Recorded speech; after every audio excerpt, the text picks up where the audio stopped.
বউকে দেখলে আমরা কি বলবো? পারবা ইনশাআল্লাহ? এই যে পারবা? লালগেঞ্জি ছোট বাচ্চা, ও যদি পারে সিরাজগঞ্জের ব্র্যান্ড তার প্রমাণ হয়ে যাবে যুবক ভাড়া, ঠিক কিনা বলো? আসো। আরে বেটা দৌড় দিয়ে তোর বিয়ে হবে না দৌড় না দিয়ে? মাশাআল্লাহ মাশাআল্লাহ। আসো বাবু, তুমি এই পাশে আসো, এই পাশে আসো। এই যে হ্যান্ড মাইকটা কোথায়? হ্যান্ড মাইকটা নাও, সালাম দাও সবাইকে একটা। আসসালামু আলাইকুম ওয়া রাহমাতুল্লাহি ওয়া বারাকাতুহু। আরে ভাই, আপনারা ওকে অ্যাপ্রিশিয়েট করবেন। ও যখনই উত্তর দিয়ে দিবে, এক নাম্বার নিয়ম, আপনারা সবাই মিলে বাঘের মতো বাঘের কণ্ঠে বলবেন, বলেন সবাই মারহাবা। আরেকবার বলেন সবাই মারহাবা। এই পিচ্চিকে আমরা ওয়েলকাম জানাই। আল্লাহ ওকে উত্তর দেওয়ার তৌফিক দান করুক, পড়েন সবাই আমিন। ওকে আমি খুব সহজভাবে প্রশ্ন করবো, আশা রাখবো সে পারবে। বলো তো, আমার নবীর গায়ের চামড়ার রং কেমন ছিল? পারবে? সাদা সুন্দর না লাবণ্যময় সুন্দর? বলো সবাই। লাবণ্যময় সুন্দর। এবার বলো, আমার নবী কি দেখতে লম্বা ছিলেন, গুঠু ছিলেন, না মাঝারি গঠনের ছিলেন? মাঝারি গঠনের। আল্লাহ বলেন সবাই মারহাবা। এবার বলো, আমার নবীর চেহারায় দাড়ি কি ছোট ছিল না চাপ দাড়ি ছিল? চাপ দাড়ি।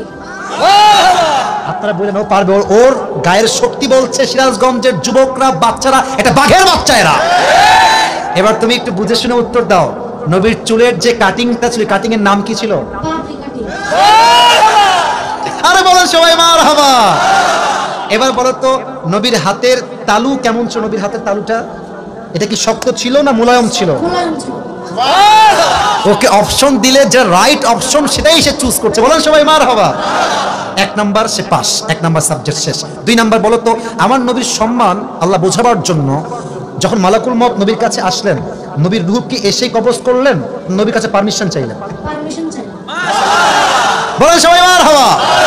আচ্ছা বলো তো, নবীর আদর্শের ক্ষেত্রে নবী বাবা হিসেবে যখন ফাতেমাকে বিয়ে দিবেন, ফাতেমার কাছে এসে, এটা ওর জন্য বোঝা একটু কষ্টকর, তাই বোঝাবার স্বার্থে সহজ করছি। বাবা হিসেবে ফাতেমার কাছে এসে নবীজি কি বললেন বিয়ের ব্যাপারে? হ্যাঁ বলবে বলবে বলবে। এসেই বললেন বিয়ে দিয়ে দিব, না তুমি রাজি আছো কিনা মা তাই বলো, কি বলেছেন? তুমি রাজি আছো কি? এর চাইতে সহজ আর হতে পারে না, ঠিক কিনা বলে? আচ্ছা এবার তুমি বলো তো, নানা হিসেবে নবী কেমন ছিলেন? আমি বলার জন্য একটা হাদিস বলেছিলাম, যখন হাসান হোসাইন আসতেন নানার কাছে, হাসান আর হোসাইন সালাম দিতেন আগে না নবী নিজেকে সালাম দিতেন? নবী দিতেন। আচ্ছা এবার বলো, নবীর কাঁধে যখন হাসান আর হোসাইন উঠে বসলেন, নবীজি কি ধাক্কা দিয়ে ফেলাই দিলেন না কি করলেন?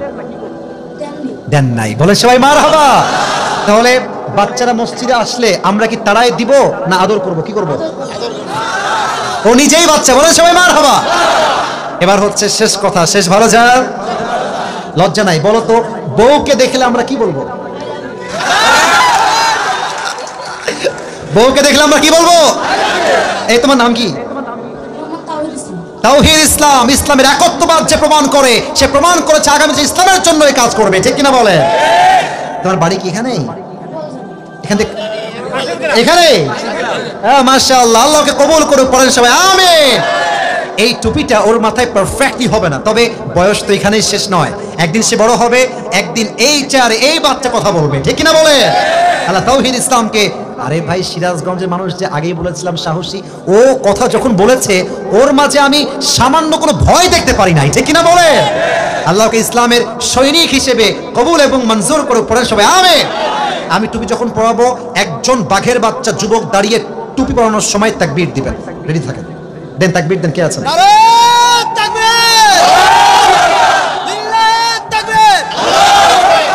ওকে সুন্দর লাগছে না মাশাআল্লাহ দেখতে? আল্লাহ তাওহীদকে কবুল করুক, পড়েন সবাই আমিন। আল্লাহ ওর মাকে, বাবাকে, পুরো পরিবারকে ইসলামের জন্য কবুল এবং মঞ্জুর করুক, পড়েন সবাই আমিন। তাওহীদ তুমি ওখানেই বসে পড়ো, স্যারের পাশেই বসে পড়ো। মাশাআল্লাহ। প্রিয় ভাইরা, রাত বেজে গিয়েছে।